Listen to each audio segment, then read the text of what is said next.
Hey, you're back with Steve and Damon on the Get Out of Debt Guy podcast. And Damon and I are actually together for once instead of doing this over the internet. We're sitting in a hotel room. And so that's why I might sound a little bit different. But Damon, hello. Hey, Steve. Oh, great. Thanks. What? What? I said, hey, Steve. Way to elaborate. You said hello. I answered the question. We're sitting here huddled over a iPhone in a hotel room. Yeah. So trying to do a Get Out of Debt Guy update. I think since the last time we did a podcast, which was, I'm sorry to say, maybe 10 months ago. It's been a while, man. Yeah. We've been busy. Life has been very, very busy. And the interesting thing about the debt world is stuff really hasn't changed all that much. I think the biggest change has been... Does it ever, though? No. Yeah. It hasn't in my 30 or 40 years. The biggest change has been just the continued stupidity and confusion that comes along with student loans resume. Yeah, that's a big one. You know, we've heard about this great new program, the SAVE program, and now there are people in Congress that are trying to block it because they don't want to give away anything and let people get something for free that they shouldn't. So the only thing that has changed is... You know, you're doing air quotes, but this is a podcast. I am. We're not doing a YouTube video. A lot of what he said had air quotes to it, just to add context. That's true. Thank you. Yeah. The names of the programs and the efforts to enact or prevent something from happening just seem to be the normal course of business over the last 10 years, maybe. I mean, it's been a long time between trying to block a program, start a program, give people relief, give people pause. It's a mess. Yeah, the SAVE program is actually really good from a consumer standpoint. If you're looking to save money, and it basically keeps interest from accumulating while you're making reduced or no payments, and it definitely lowers your required monthly payment compared to an IBR or definitely an ICR. So it's a good program. The only problem is they're having people apply for it now, but it's still technically in limbo. So nothing like adding confusion to say, hey, go ahead and apply for this program that is currently being challenged. Yeah. And then once everybody gets on it, if the challenge is successful, then all of a sudden, I guess now everybody's off it. Maybe they should have figured shit out before they had everybody start paying again. That would have made too much sense. Yeah, like, let's figure it out first. We had 3 years to figure it out. Yeah. And on top of that, payments are going to resume almost any day now. Yeah. They're starting now. People are starting really October. Mm-hmm. Payments are starting to get due. I'm getting, a lot of my clients I haven't heard from in years. They're coming out of the woodwork. Oh, yeah. They're like, I got to start paying. And it's just like, I'm just getting hammered, which understandably so. But it's just like, everybody, I mean, who'd have thought this would go bad? Certainly not me. I mean, the idea of millions of people that have not made payments in 3+ years, all of a sudden, all these payments start again at the same time. Yeah. Who would have thought that might cause a problem? I mean, have you checked out hold times for these servicers lately? Oh, yeah. They're out through the ceiling there. But here's the funny thing, that none of this has to do with the political party that's in office. Because if we go back under the Trump administration, the whole public service loan forgiveness, borrower defense program was basically stopped and nobody got forgiveness. Student loan payments were first suspended under the Trump administration. Yeah. And then Biden gets in office, and then the promise is going to be there's going to be student loan forgiveness. They did fix borrower defense and public service loan forgiveness, but just tried to resume these payments. People have had their student loan payments on pause for 3 years. Yeah. I'm sure they're setting aside the money, right? Just anticipating when this is actually going to happen. Well, I mean, what actually happened is that people's lives expanded to fill the void left by student loan payments. And I don't know how people are going to make ends meet. But you mean the average person out there wouldn't be fine with getting a bill that says, oh, by the way, it's $1,500 a month starting next month. But here's the thing that just drives me crazy is I don't care what political party it is. If you make a promise to the American people, this is what the program is, and the program's going to take 10, 15, 20 years. At least honor the contract instead of changing everything every 4 years or 2 years or 3 years. Are you new to America? No, I'm not. It drives me crazy. Have you lived here before? When it comes to debt things, in my lifetime, it has not been this bad before, especially with student loans. It's not been this bad because you and I are a different age, but we both grew up at times where you could afford to go to college and pay for it instead of mortgaging your future. Yeah. And so now we've created a system where people have to mortgage their future to get a college degree and gamble it. Because there's not a guarantee. No. A degree is no guarantee. No. And, the vast majority of people who start college never finish. So they have debt but no degree. But along the way, we've made people believe you have to get a degree to get a better job. And then we're going to change all the terms for you to repay it. Your life is going to be in turmoil. Congratulations. And not only your life, but your parents' life and your grandparents' life. And your kids' lives. Whoever got talked into co-signing for you because, they want, what parent doesn't want to co-sign? Oh, the kid can't go to college, but if you just sign this piece of paper, your kid can go to college. Or grandma signs it. Yeah. So, it's almost like, I don't want to use the word tricked into signing it, but what parent's going to want to say, are we recording still? Is that what your parent wants to say? Are we recording? Yeah. Are we recording? Yeah. Oh, good. So, but yeah, what are you going to say? No, I'm not going to sign for that.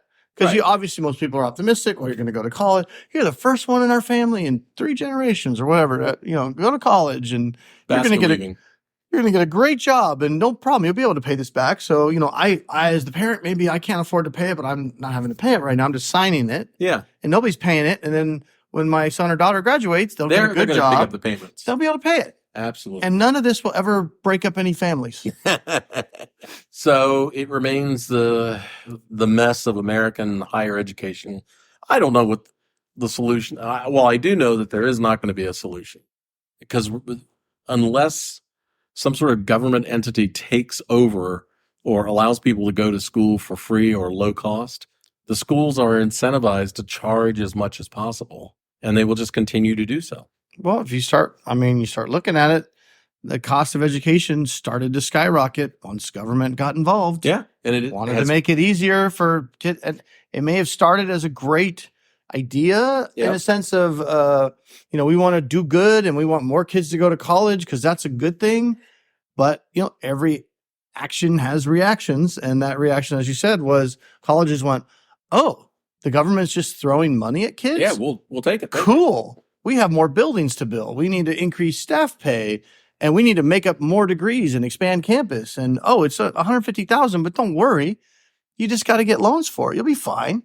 Well, the Higher Education Act began because the government wanted more people to get higher education, so as a country we could become more competitive in the world. I agree that might have been a noble goal, but they forgot to think it through.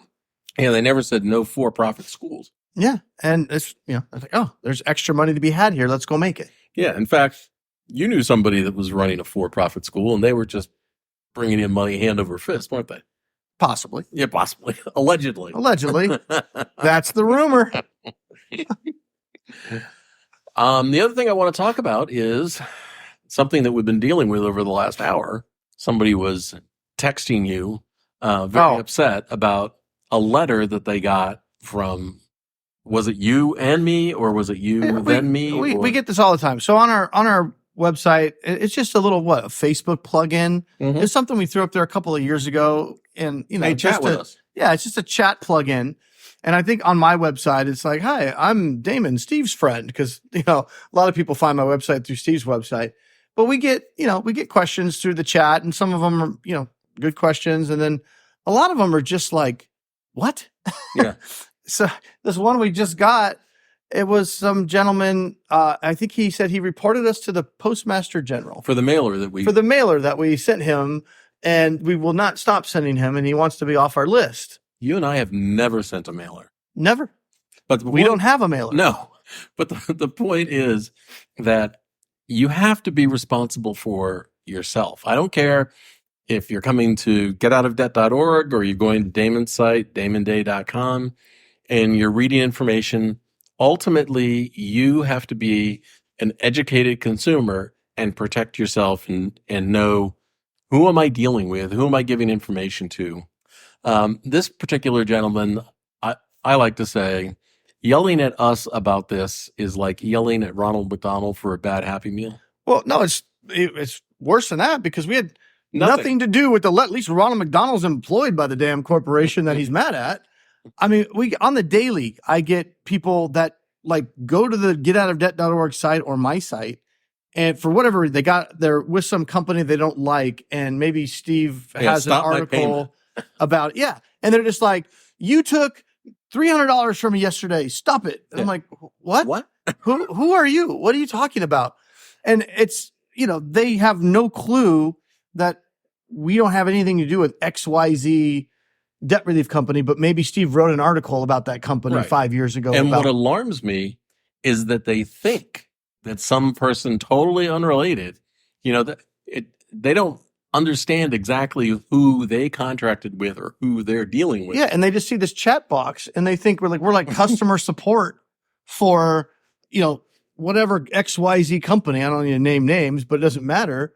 But it's like, how did you even get our name? Well, I did a Google search and it led me to you. And I was like, well, did you read the article that, you pulled up when you did the Google search?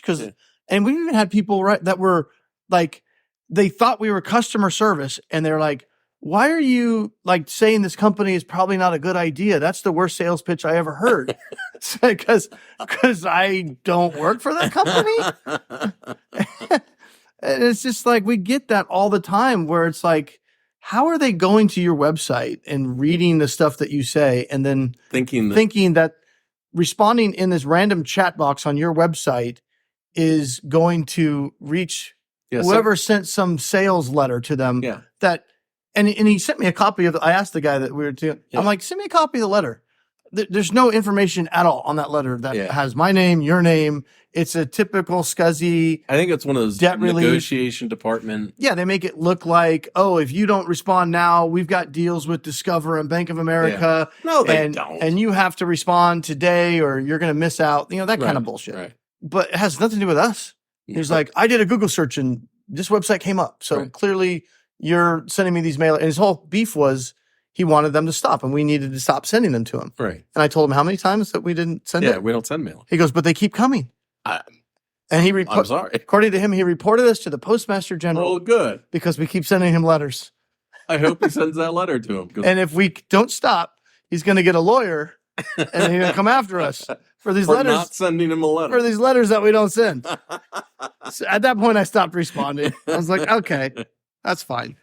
But over the years, there have been many times where people have been outraged and upset, not really knowing who they contracted with or who they've been giving their money to. You have an ultimate responsibility to watch out for yourself because in these modern times, nobody else is going to watch out for you but you. Yeah. And a lot of people think, well, the government will protect me or they'll shut down this company if it's a scam. No, by the time the government figures it out or enough people complain and the FTC gets involved or whoever gets involved and maybe ultimately goes after them and shuts them down. We talk about that all the time, right? You read an article and, that big scam company, guy made millions and millions of dollars, ripped people off, right? Mm-hmm. And what happened to him? Oh, he shut down, paid a little fine and went away. And then until he came back. Yeah, maybe start another company somewhere else, different name. Yeah. And that's it. That's all that happens. Well, in the debt relief world, crime pays like a son of a bitch. It does. It's crazy. Yeah. You can make more money ripping people off than you can being a legitimate person. Yeah. I mean, when's the last time you heard some big company and they stole millions of dollars from people with these false promises? Yeah. And they got brought up on charges. And number one, he had all this money just sitting in a bank account and the government confiscated it and returned it back to the people that got ripped off. No, they had to waive part of the penalty because you didn't have enough money. They had to waive like all the penalty and they never even go to jail or anything. No. And it's like, so the guy for 10 years, let's say, it doesn't matter the name of the company or anything. It's just the same thing. For 10 years, he lived high on the hog, made millions of dollars and everything was great until he got eventually shut down. None of the consumers that gave him the money are ever made whole, ever. They're out. They're screwed. The guy gets fined, shuts down the company, like you said. pays what he can. Maybe he has to sell off some of his assets. In the meantime, he's And been that's it. funneling money overseas. Yeah. So, And he lived like a king for 10 damn years. yeah. And he's got other money somewhere. And then he just lays low for a little bit and pops up, does Starts again. something else. Yeah. That's it. Get some front guy to do it for him. I know. Well, it's, and these things are just continuous. The same promise over and over again. Your debt is going to magically disappear. You're going to pay pennies on the dollar. It's not going to hurt your credit. Your credit's going to be restored. It's the same sales pitch. It works over and over again. I think that the telltale sign is of what to watch out for is an article that I read a few months ago about call centers, how a large number of people who are working in these call centers actually have criminal records. Well, here's the way I look at it. When's the last time, and Steve, you, anybody listening to this, when's the last time somebody called you out of the blue from a call center, wherever, telephone sales, and you thought, that sounds like a good idea? Or maybe you did and you bought it and it worked out. Has that ever happened? Ever in the history of life? Oh, I got scammed early in my marriage with an encyclopedia deal. No. I'm talking about like now? When is there ever a situation where somebody calls you randomly and you go, oh, this is going to be the bee's knees here. Whatever this guy is selling me. Oh, this is the truth. I got to have this. Right. Never. Right. Never. It's never like one example. Give me one example of, I was sitting at home watching TV one day and my phone rang. Yeah. And then the rest of my life just completely changed. Everything was better and you became an instant millionaire. Oh, for example, remember that woman that you had as a client, older woman, and they sold her open an Amazon store or internet company or I've actually had a lot. Yeah. I've had several like that. But pay that us. do it yourself. I mean, we do it all for you. Yeah, and you'll make a gazillion dollars. So why don't they do it? It's just I mean, I'm 45 now, and my perspective on life is definitely different than when I was 20 and wide-eyed and look at all this, everything's great and all. And now that I'm 45 and I look back and you're like, most of this stuff, it's all bullshit.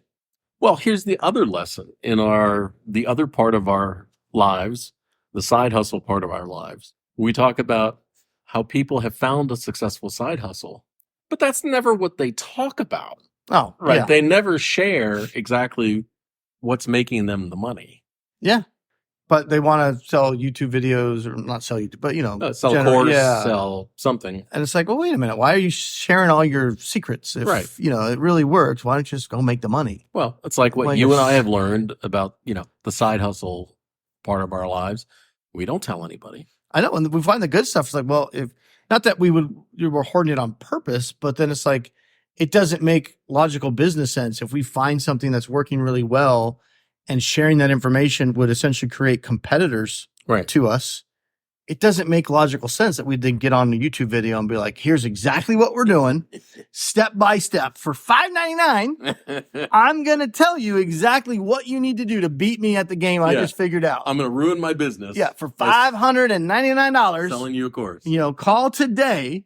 Right. So obviously if they're out there selling the course, they're probably making more money selling the course than they are actually doing this awesome thing. Now, maybe there's some exceptions to that, but other than Tony Robbins, who sells kind of like, it's an intangible thing, it's not like confidence and self-help. And so but other than Tony Robbins, what, late night infomercial guy or guru has been around for any length of time where they come, pop up, and then they go away, sometimes to jail, sometimes fade off into the, you know what I mean? Yeah. Like other than Tony Robbins, Well, this is the first time in years I've actually watched broadcast TV. I was mentioning that to you, and the late night stuff is no more like business opportunity stuff, at least here in where we are. It's either religious programming, buy something, or addiction treatment program. Well, we're in Texas this weekend, so maybe it's maybe it's Texas oriented. Maybe it's Texas, but I mean, it's just like all that stuff. It comes and it goes, and where's the guy who does the tax lien sales and the no money down? Haven't seen him in a while, and that stuff's still there. Yeah, it's just different younger guys. Yeah, like they picked up the mantle. and they've moved over to Facebook and shit. I like how they stopped doing it for a few years and then it comes back like this is brand new. Yeah, like I just figured out the secret. I'm like, because I save everything, as you know. Oh, yeah. Like I've got Carlton Sheets, No Money Down tapes from the 80s that Yeah. my mom gave me when I was a Was kid. it Robert Allen? Yeah. Robert Allen did No some Money stuff Down. too. Yeah.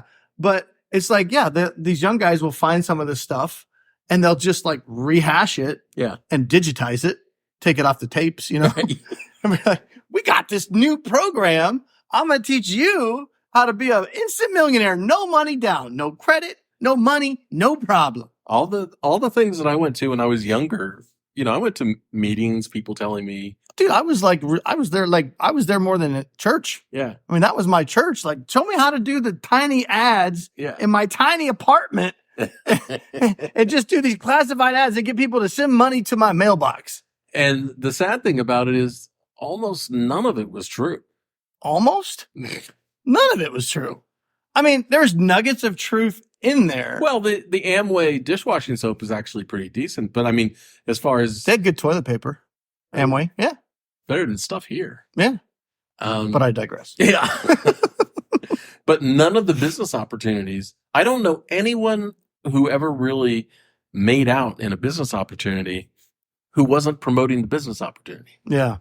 How did we get all the way into that from the debt stuff? Bottom line is, if somebody calls you on the phone, Or sends you a letter. just hang the F up. Yeah. It's not going to work out well. Never does. If you get a letter that promises you some miracle way for your credit card debt to disappear or eliminate your debt, throw it away. And if it looks like it's from the government, for heaven's sakes, It's not. It's not from the damn government. Yeah. Biden doesn't have a program. Obama didn't have a program. Trump didn't have Trump didn't have a program.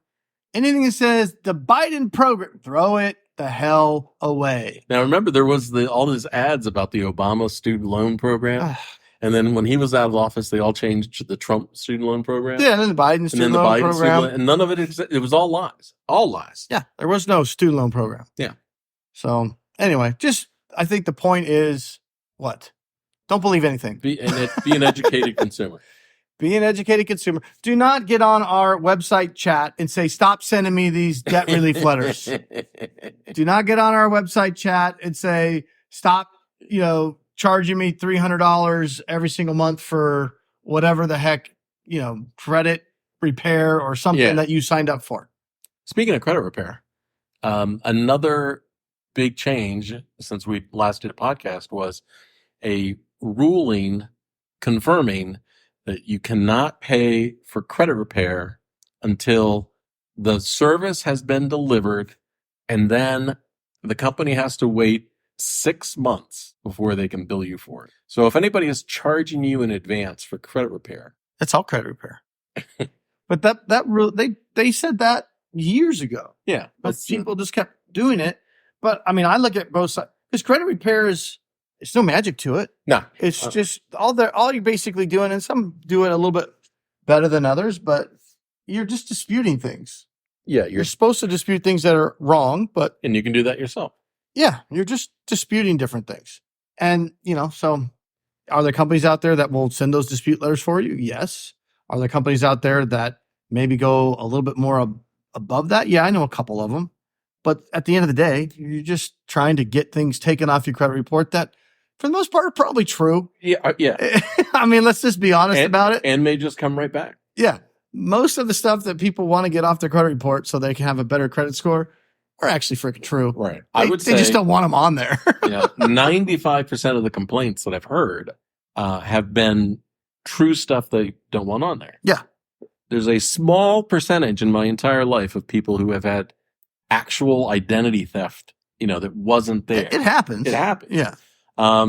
But there's actually a website, identitytheft.gov. You can go and step by step tells you what to do. Step by step. Very good. Ooh, babe. But as far as regular credit repair goes, it's so basic, right? Just take care of your old stuff, start paying stuff on time. Yeah. So, and sometimes you just got to be like, yeah, I effed up. Yeah. Yeah. There's no way to fix it immediately. Yeah. But do better moving forward. And in a year or two, things will be fine. Right. Sometimes there's not, I have to get a mortgage next month. Yeah. Well, You're not going to get a mortgage next month. So, but I have to. Okay. Well, good luck with that. Yeah. I mean, the reason for the credit report is so a lender can make an educated decision about whether or not they want to loan you. An automated educated decision. Yeah. And if it was easy to just wipe out all the negative stuff so the lender wouldn't know about it, yeah, why have the credit report in the first place? All right, Damon, is there anything else after our big break, we should cover right now?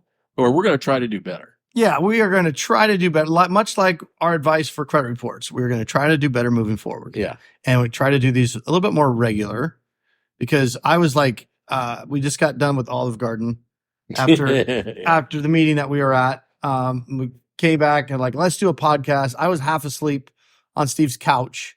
And he's like, what'd you say? Pull your nose hair, wake up, let's do a podcast. Yeah. That's how prepared we were for this. But it's like, we got to get something out there. So, well, here's the difficult thing is it's difficult for us to keep rehashing the same thing over and over again. Yeah, nothing really changes that much in the debt space. I mean, we've been doing our penny stupid thing, which is for those of you that don't know, we've been doing side hustles for the last year as kind of a continuation on the debt stuff, just to get us out of our boredom of debt stuff. Well, and also the side hustle started because one way to get out of debt is to reduce your expenses. The other way is to make more money. Yeah. So we thought, what are easy things that people could do to start making extra money? And so we started testing them. Yeah. So that's what we're doing over at pennystupid.com. We got a website and podcast over there and YouTube channel. So you can go over there and check it out. But yeah, I've been driving Uber and Lyft and Walmart Spark, doing DoorDash. I've been trying all these different little app things. Steve's been doing Amazon FBA. Yeah. And that's what's been taking up most of his time because he turned a side hustle into a full-time hustle. And then just was like, where'd Steve go? Yeah. He's doing a side hustle like full time. So, but you've been enjoying it, right? I mean, I did the debt stuff for 30 plus years. And then one day I just woke up and went, yeah, like this is kind of fun. So anyway, we have fun with the penny stupid stuff. And if you're in debt and you're, kind of in a rut and you're looking for ways to try to make some extra money, that's what we do. We try stuff and put it out there, and we're pretty damn honest about it too. If we don't make any money, I'll be like, this sucks. In fact, right after we end this, the next podcast we're going to do is a penny stupid update. And it'll be a penny stupid update because we haven't done one of those in a while either. No. Because we've been busy. Nice Sunday. I know. All right. Well, let's peace out right now, and we'll be back with another podcast soon. If you want more information, I guess go to getoutofdebt.org or go to damonday.com and say hello. But don't say stop sending me that fucking mailer. The mailer you didn't send. I want you to stop sending the mailer you didn't send. Yeah. All right. Peace. Peace.